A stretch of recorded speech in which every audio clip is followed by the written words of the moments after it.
கன்னி 360 TV channel நேயர்களுக்கு அபிராமி சேகரின் அன்பான வணக்கங்கள். கன்னி ராசியில் பிறந்த உங்களுக்கு இந்த 2024 மே மாதம் எப்படி இருக்கும் அப்படிங்கிறத பார்க்குறோம்.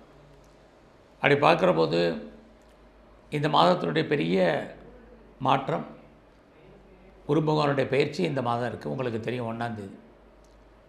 இது வரைக்கும் உங்களுடைய ராசிக்கு 8ஆம் இடத்துல இருந்த குரு பகவான் இப்போ உங்களுடைய ராசிக்கு 9ஆம் இடத்துக்கு தெய்வ அனுகூலமான ஸ்தானத்துக்கு வர்றார். வந்து உங்கள் ராசியை பார்த்துட்ருக்கார். இது உங்கள் வாழ்க்கையில் மிகப்பெரிய மாற்றத்தையும் முன்னேற்றத்தையும் கொடுப்பதற்கான அறிகுறியாகும். உங்களுடைய ராசிநாதன் புதன் எங்கே இருக்கார், அதை அனுபவிப்பதற்கான நமக்கு வாய்ப்புகள் சந்தர்ப்பங்கள் இருக்கா அப்படி பார்க்குற போது இந்த மாதம் 10ஆம் தேதி வரைக்கும் உங்களுடைய ராசிக்கு 7ஆம் இடத்துல இருந்த புத பகவான் உங்களுடைய ராசிநாதன் புதன் அவர் பார்த்திங்கன்னா 10ஆம் தேதிக்கு அப்புறம் உங்கள் ராசிக்கு 8ஆம் இடத்துக்கு வந்துடுறார். ஆக அந்த மகிழ்ச்சியும் சந்தோஷத்தையும் முழுமையாக அனுபவிப்பதற்கான வாய்ப்புகள் கொஞ்சம் குறைவு இருந்தால் கூட குரு பகவானால் பட்ட கஷ்டங்கள் அவரே நமக்கு நிவர்த்தி பண்ணுறார். அந்த குரு பகவான் உங்களுடைய ராசியை பார்க்கறதுனால இயற்கையிலே உங்களுக்கு தெய்வ அனுகூலம் கிடைக்கும். வாழ்க்கையில் எத்தனை பிரச்சனைகள் இருந்தாலும் அத்தனை பிரச்சனைகள்லேருந்து நம்ம மீண்டு வருவதற்கான வாய்ப்பு இறை அருள் உங்களுக்கு இனிமேல் உண்டு. இந்த மாதத்தில் உங்களுடைய ஃபினான்ஷியல் பொசிஷன் எப்படி இருக்குது? சுக்கிர பகவான் உங்களுக்கு உங்கள் கையில் பணம் தனம் பொருள் ஓரளவுக்கு இருப்பதற்கான வாய்ப்புகள் இருக்குது. எப்போ இருக்குது? இந்த மாதம் 19ஆம் தேதிக்கு அப்புறம் தான் உங்கள் கையிலே பணம் இருக்கும். இல்லைனா நம்ம தேவையில்லாமல் கடன் வாங்க வேண்டிய சூழ்நிலைகள் செலவினங்களுக்கு வாய்ப்புகள் சந்தர்ப்பங்கள் நிறையா உண்டு. ஸோ இந்த மாதத்தில் நமக்கு எப்படி இருக்கும் முயற்சிகள்? நம்முடைய முயற்சி ஸ்தானாதிபதி செவ்வாய் பகவான் அவர் பார்த்திங்கன்னா 7ஆம் இடத்துல இருக்கார். இந்த மாதம் பெரிய லெவலில் முயற்சிகள் வேண்டாம். நம்முடைய நடைமுறை வாழ்க்கை என்னவோ அதை மாத்திரம் நம்ம ஃபாலோ பண்ணிட்டு வந்தால் போதும். ஒரு பக்கம் நம்முடைய முயற்சிகள் எல்லாமே ஏதோ ஒரு விதத்தில் சக்ஸஸ் ஆகிற மாதிரி தோற்றம். அந்த முயற்சியில் வெற்றி அடைகிறதுக்கு கடுமையான போராட்டங்களை சந்திக்க வேண்டிய காலங்கள் இந்த மாதம் இருக்குது. ஆகையினால எடுத்து வைக்கிற ஒவ்வொரு ஸ்டெப்பும் கவனமாக எடுத்து வைங்க. லைஃப்பில் உங்களுக்கான முயற்சிகள், உங்களுக்கான எண்ணங்கள், உங்களுடைய சிந்தனைகள் செயலாக்கம் பண்ணுறதுக்கு நிதானமாகவும் செயல்படுங்க. எல்லா விதத்துலேயும் இந்த மாதம் பொறுமை. கண்டிப்பாக நீங்கள் ஜெயிப்பதற்கான வாய்ப்புகள் இருக்குது. ரொம்ப நாளாக வீடு மாறணும்னு நினச்சிட்டு இருந்தீங்க. அந்த வீடு மாறுறதுலையும் இடம் மாறுறதுலையும் ஊர் மாறுறதுலையுமே தடை. ரொம்ப நாளாக ப்ராப்பர்ட்டி சேலாகாமல் இருக்குது அப்படிங்கிறவங்களுக்கு உங்களுடைய ப்ராப்பர்ட்டி சேலாகும். இந்த மாதம் 13ஆம் தேதிக்கு அப்புறம் அது சொத்துக்கள் கையை விட்டு போவதற்கான வாய்ப்புகள் இருக்குது. அப்படி ப்ராப்பர்ட்டி சேல் ஆனால் கூட வாங்குறவங்களுக்கு தான் அதில் லாபம். அப்படிலாம் கிரக ரீதியாக இந்த மாதம் இருக்குது. எல்லா விதமான உறவுகளையும் நீங்கள் இந்த மாதம் ஃபாலோ பண்ணிட்டு வாங்க, மெயின்டைன் பண்ணிட்டு வாங்க. உறவுகளால் நமக்கு சின்ன சின்ன மன வருத்தங்கள், பிரச்சனைகள், போராட்டங்கள் ஏற்பட்டு விலகும். இந்த மாதம் பார்த்திங்கன்னா நமக்கு ப்ரொடக்ஷன் சார்ந்த துறைகளில் யாரெல்லாம் இருக்குமோ நம்முடைய உற்பத்திக்கு தகுந்த விலை கிடைக்கிறதுல 13ஆம் தேதிக்கு அப்புறம் தான் பரவாயில்லாமல் இருக்குது. இந்த மாதம் பெரிய ஹைலைட்டே பார்த்திங்கன்னா உங்களுடைய ஜாதகத்தை பொறுத்த வரைக்கும் உங்களுடைய எஜுகேஷன், உங்களுடைய அண்டர் எஜுகேஷனை பொறுத்த வரைக்கும் நல்லா இருக்குது. பட் ஹையர் ஸ்டடியில், ஹையர் எஜுகேஷனில் பிரேக் ஏற்படுவதற்கான வாய்ப்பு இந்த மாதம் நிறையா உண்டு. யாரெல்லாம் உற்பத்தி சார்ந்த துறைகளில் இருக்கீங்களோ பரவாயில்லாமல் இருக்கும். இந்த மாதத்தில் நீங்கள் எந்த சர்வீஸில் இருந்தாலும் சரி, அந்த சர்வீஸை கொஞ்சம் சாட்டிஸ்ஃபைடாக பண்ணுங்கள். குறிப்பாக 13ஆம் தேதிக்கு அப்புறம் தான் உங்களுடைய வேலையிலே உங்களுக்கு ஓரளவுக்கு திருப்திகரமான மனநிலை என்பது இருக்கும். இந்த மாதம் உங்களுடைய ஷேர் மார்க்கெட்டில் இன்வெஸ்ட்மெண்ட் பண்ணுறது, ட்ரேடிங் பண்ணுறது, நார்மல் இன்வெஸ்ட்மெண்ட் பண்ணுங்கள். எல்லாமே கிடைக்கிற மாதிரி ஒரு தோற்றம். நம்முடைய உழைப்பு மற்றவருக்கு லாபம், நமக்கு பிரயோஜனம் இல்லை. நம்முடைய பணம் பொருள் ஆக்காகிறதுக்கான வாய்ப்புகள் இருக்குது. அதனால் ஷேரில் இன்வெஸ்ட்மெண்ட் பண்ணுறது, ட்ரேடிங் பண்ணுறது, மியூச்சுவல் ஃபண்டில் இன்வெஸ்ட்மெண்ட் பண்ணுறது, கிரிப்டோ கரன்சி வாங்குறது, பிட்காயின்ஸில் இன்வெஸ்ட்மெண்ட் பண்ணுறது, குறிப்பாக கோல்டு பாண்டு வாங்குறது, டிஜிட்டல் கரன்சி வாங்குறது, எல்லாமே இந்த மாதம் அடக்கி வாசிங்க. இதுவே நமக்கு வெற்றி தான். அது இல்லாமல் விட்டதை பிடிக்கணும்னு ஆசைப்பட்டீங்கன்னா பெருசாக ஒன்றும் லாபம் இல்லை. பணம் பொருள் முடங்குவதற்கான வாய்ப்புகள் நிறைய இருக்குது. இந்த மாதத்தில் உங்களுடைய காதல் விஷயங்கள் ஏதோ ஒரு விதத்தில் மகிழ்ச்சி சந்தோஷத்தை கொடுக்கும். நீங்கள் ஆய கலைகள் 64 எந்த கலைகளில் இருந்தாலும் சரி ஓரளவுக்கு நார்மலாக இருக்குது. பாப்புலாரிட்டி இருக்குது, பப்ளிசிட்டி இருக்குது, வருமானங்கள் சுமார். நீங்கள் பாலிடிக்ஸில் இருந்தீங்கன்னா இந்த மாதம் உங்களுடைய அரசியல் வாழ்க்கை 13ஆம் தேதிக்கு அப்புறம் தான் ஓரளவுக்கு சாதகமாக உங்களுக்கு இருக்கும்.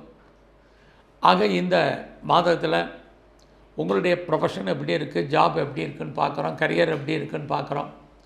உங்களுடைய சர்வீஸ் ஸ்தானத்தில் சனி பகவான் இருக்கார், இது மிகப்பெரிய ப்ளஸ். பட் அதே சமயத்தில் உங்களுடைய சனி பகவான் உங்களுடைய 8ஆம் இடத்தையும் பார்க்குறார். அப்படி இருந்தாலே உங்களுடைய வேலையில் நீங்கள் எந்த சர்வீஸில் இருந்தாலும் சரி, கவர்மெண்ட்டாக இருக்கட்டும், ப்ரைவேட்டாக இருக்கட்டும், எனி அதர் ரெப்யூட்டட் கன்சர்னில் ஒர்க் பண்ணுற ஆளாக இருக்கட்டும், உங்களுடைய ப்ரொஃபஷனில் உங்களுடைய சுப்பீரியர் உங்களுக்கு பெரிய லெவலில் இந்த மாதம் உதவி பண்ணுவதற்கான வாய்ப்புகள் இல்லை. அதனால் பெரிய லெவலில் அவங்கெல்லாம் நமக்கு ஏதோ ஒரு விதத்தில் ஹெல்ப் பண்ணிடுவாங்க, நம்ம முன்னுக்கு வந்துடலாங்கிறது வேண்டாம். உங்களுடைய கொலீக்ஸும் உங்களுக்கு ஏதோ ஒரு விதத்தில் சப்போர்ட் பண்ணுறதுலாம் நிறைய ஸ்ட்ரகிள் இருக்குது, தடை இருக்குது. ஆகையினால யாரையும் நம்பாதீங்க. நிதானமாக கரியரில் உங்களுக்கு ட்ரை பண்ணுங்கள். உடைக்கு நடவை எஃபர்ட் எடுத்து பண்ணுங்கள். எந்த வேலையுமே ரசித்து பண்ணுங்கள். இது எல்லாமே இந்த மாதம் முக்கியம். அவசரப்பட்டு வேலையை மாற்றுறது, வேறு கம்பெனிக்கு பேப்பர் போடுறது, இதெல்லாம் இந்த மாதம் வேண்டாம். கம்பெனி சுவிட்ச் ஓவர் ஆகணும், ப்ரொஃபஷன் சேஞ்ச் பண்ணணும் அப்படிங்கிறவங்களும் உங்களுடைய தனிப்பட்ட ஜாதகம் நல்லா இருந்தால் மட்டும் பண்ணுங்கள். இல்லைன்னா பொறுமையாகவும் நிதானமாகவும் இருங்க. இந்த மாதத்தில் உங்களுடைய உடல் ஆரோக்கியத்தில் கவனம் செலுத்துங்க. யாருக்கெல்லாம் க்ரானிக்காக டிசீஸ் இருக்குது, சளி தொல்லைகள் இருக்குது, முழங்காலுக்கு கீழ் உள்ள பாகங்களில் பிரச்சனை இருக்குது அப்படிங்கிறவங்கெல்லாம் பொறுமையாகவும் நிதானமாகவும் உங்களுடைய உடல் ஆரோக்கியத்தை மெயின்டைன் பண்ணுங்கள். நல்லா டாக்டரை காமிங்க சின்ன பிரச்சனைனாலும். இது அத்தனையும் ரொம்ப முக்கியம். இந்த மாதத்தில் தேவையில்லாமல் கடன் வாங்காதீங்க. யாருக்கும் பணம் கடன் கொடுக்காதீங்க. அந்த பணம் திரும்ப வருவதற்கான வாய்ப்புகள் ரொம்ப குறைவு. ஸோ இந்த மாதத்தில் உடம்புல நோய் எதிர்ப்பு சக்தி ரொம்ப குறைவு. ஸோ உங்களுக்கு இம்யூனிட்டி பவர் குறைவு, ரெசிஸ்டன்ஸ் பவர் ரொம்ப கம்மியாக இருக்கிறதுனால சின்ன பிரச்சனைனாலும் மறுபடியும் டாக்டரை பாருங்கள். பெரிய லெவலில் நீங்கள் வட்டி கட்ட வேண்டிய காலகட்டங்கள் இருக்குது. ஆக நல்லா பொறுமையாக இருங்க. உங்களுடைய ஹையர் எஜுகேஷனுமே பிரேக் ஏற்படுவதற்கான வாய்ப்புகள் நிறைய உண்டு. குறிப்பாக கவர்மெண்ட் சம்மந்தப்பட்ட விஷயங்களில் எச்சரிக்கையாக இருங்க. இந்த மாதம் உங்களுடைய ஃப்ரெண்ட்ஷிப்பை நீங்கள் மெயின்டைன் பண்ணுங்கள். இது ரொம்ப முக்கியம். எது எப்படி இருந்தாலும் நீங்கள் தைரியத்தையும் தன்னம்பிக்கை இழந்துட வேண்டாம். காரணம் என்னென்னா, குரு பகவான் உங்களுடைய ராசியை பார்க்கிறார், உங்களுடைய முயற்சி ஸ்தானத்தை பார்க்குறார். ஒரு பக்கம் சனியும் குருவும் முயற்சி ஸ்தானத்தை பார்த்தால் கூட, இன்னொரு பக்கம் முயற்சி ஸ்தானத்துக்குடைய செவ்வாய் பகவான் உங்களுக்கு கோச்சாரத்தில் நல்ல இடத்துல இல்லை. அளவு தான் முயற்சிகள் தடைன்னு ஆரம்பத்தில் சொன்னேன். அதனால் எடுத்து வைக்கிற ஒவ்வொரு ஸ்டெப்பும் நிதானமாகவும் கவனமாகவும் எடுத்து வைங்க. லைஃப்பில் இது மிகப்பெரிய மாற்றத்தையும் முன்னேற்றத்தையும் உங்களுக்கு கொடுப்பதற்கான வாய்ப்புகள் நிறைய இருக்குது. ஸோ இந்த மாதத்தில் நீங்கள் ஃபர்தராக ஏதாவது ரிசர்ச் பண்ணுறீங்க, பிஹெச்டி பண்ணுறதா இருந்தால் பண்ணுங்கள். பாஸ்போர்ட் விசா எதுவும் அப்ளை பண்ணியிருந்தீங்கன்னா வருவதற்கான வாய்ப்புகள் இருக்குது. லைஃப்பில் நீங்கள் முற்றிலும் புதிய சூழ்நிலைகள், புதிய இடங்களில் வாழ்க்கை நடத்துவதற்கான வாய்ப்பு இருக்குது. இந்த மாதம் 13ஆம் தேதிக்கு அப்புறம் நீங்கள் அப்பாவுடைய அன்பு ஆதரவை எதிர்பார்த்து காத்திருந்தீங்கன்னா நடக்கும். நீங்கள் ஒன்றுக்கு மேற்பட்ட பிஸ்னஸ் பண்ணிகிட்ருக்கீங்க, ஒன்றுக்கு மேற்பட்ட தொழில் பண்ணிகிட்ருக்கிறவங்களுக்கெல்லாம் இந்த மாதம் 13ஆம் தேதிக்கு அப்புறம் உங்களுடைய பிஸ்னஸில் ஒரு சேஞ்சஸ் இருக்குது, மாற்றங்கள் இருக்குது. அதுக்கான வாய்ப்புகள் நிறைய உங்களுக்கு இருந்துக்கிட்டே இருக்குது. நீங்கள் எல்லா விதமான கலைத்துறையில் இருக்கிறவங்களுக்கும் ஓரளவுக்கு நார்மலான முன்னேற்றங்கள் உண்டு. பாப்புலாரிட்டி இருக்குது, பப்ளிசிட்டி இருக்குது, வருமானங்கள் சுமார். நீங்கள் ஆய கலைகள் 64 எந்த கலைகளில் இருந்தாலும் உங்களுக்கு கலைகள் நல்லா இருக்குது, வருமானங்கள் சுமாராக தான் இருக்குது. ஸோ இதெல்லாம் இந்த மாதத்தில் இருக்கக்கூடிய விஷயங்கள். இந்த மாதத்தில் தேவையில்லாமல் யாருக்கும் கடன் கொடுக்காதீங்க. அந்த பணம் திரும்ப வருவதற்கான வாய்ப்புகள் இல்லை. கவர்மெண்ட் சம்மந்தப்பட்ட விஷயங்களில் எச்சரிக்கையாக இருங்க. ஏதாவது சர்ஜரி பண்ணுறதா இருந்தால் இந்த மாதம் பண்ணுங்கள். இதெல்லாமே ரொம்ப முக்கியம். இந்த மாதத்தில் நீங்கள் யாரெல்லாம் பெரிய லெவலில் கடன் கொடுத்து முயற்சி பண்ண நினைக்கிறீங்களோ அதுக்கான வாய்ப்புகள், சோர்ஸஸ் ரொம்ப குறைவு. இந்த மாதத்தில் அம்மாவுடைய உடல் ஆரோக்கியம் ரொம்ப கவனமாக இருங்க. இந்த மாதம் முழுவதும் நீங்கள் மகாலட்சுமியை பிரதானமாக வழிபாடு பண்ணுங்கள். சிவன் கோயிலில் இருக்கக்கூடிய சிவனையும் பிரதானமாக அம்பாளையும் தரிசனம் பண்ணுங்கள். இது எல்லாவற்றுக்கும் மேலாக எங்கெல்லாம் துர்க்கை இருக்கோ, காளி இருக்கோ வழிபாடு பண்ணுங்கள். வாய்ப்பு இருக்கும் பட்சத்தில் சித்தர்களுடைய ஜீவ சமாதி அடிக்கடி போயிட்டு வாங்க. உங்கள் வாழ்க்கையிலேயும் மாற்றம், முன்னேற்றம் உங்களுக்கு அமைய, மகிழ்ச்சி, சந்தோஷம் அமையும். ஸோ இந்த மாதம் குடும்பத்தில் சுபகாரியங்கள், சுப நிகழ்ச்சிகள் நடக்காமல் இருந்தால் நடக்கும். நடப்பதற்கான சோர்ஸஸ் இருக்குது. ரொம்ப நாளாக கிட்ஸ் இல்லைங்கிறவங்களுக்கு குழந்தை உண்டு. தெய்வ அனுகூலத்தால் உங்களுக்கு குழந்தை பாக்கியம் ஏற்படுவதற்கான வாய்ப்புகள் உண்டு. நன்றி, வணக்கம்.